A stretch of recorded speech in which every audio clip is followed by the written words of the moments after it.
ભાવનગર શહેરના કાજીવાડ વિસ્તારમાં રહેતા સગીર વયના યુવાનને રેલવે સ્ટેશન નજીક ગાડી અડી જવા જેવી નજીવી બાબતને લઈને 3 શખ્સોએ ઉશ્કેરે જઈને છરી, ધોકા તેમજ પાઇપ વડે હુમલો કરતા સારવાર માટે હોસ્પિટલ ખસેડવામાં આવ્યા હતા.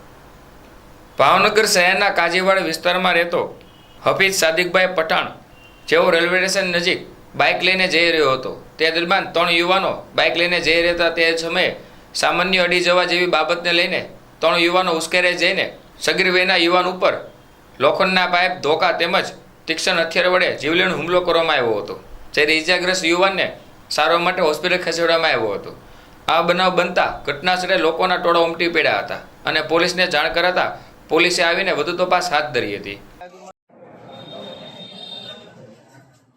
કાકા એક કોરે જો કેતા નહીં.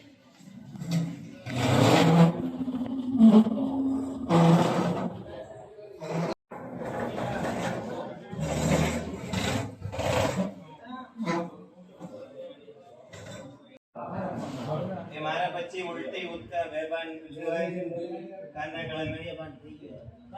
આગળ તો આ બે બાકી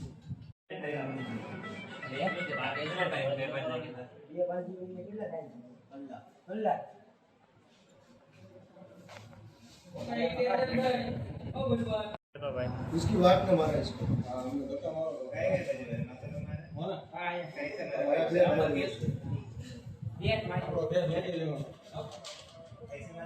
माथा में मारे साथी पेट में स्नेह ये ना माइक उसके ले दे छे वही जाए के અને બે સ્મોલ બીજો આજે વધી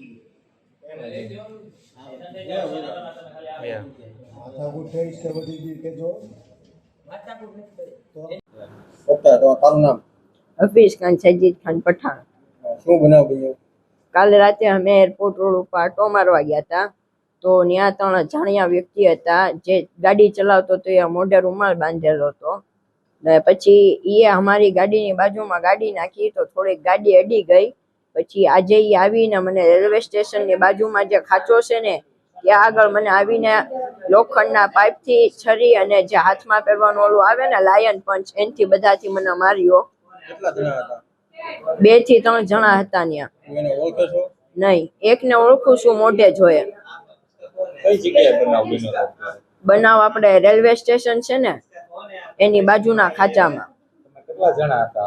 હું એકલો જ હતો, એ લોકો મારવા વાળા 2-3 જણા હતા. તમને રેલવે સ્ટેશન શું લેવા ગયા હતા? હું સોડા પીવા માટે ગયો હતો. ક્યાં રહ્યો સરકારે ક્યાં? હું કાજીવાડના ખૂણા ઉપર મરજાન ફાટેમાં ફ્લેટ. પોલીસ ફરિયાદ કરવાની ને? હા.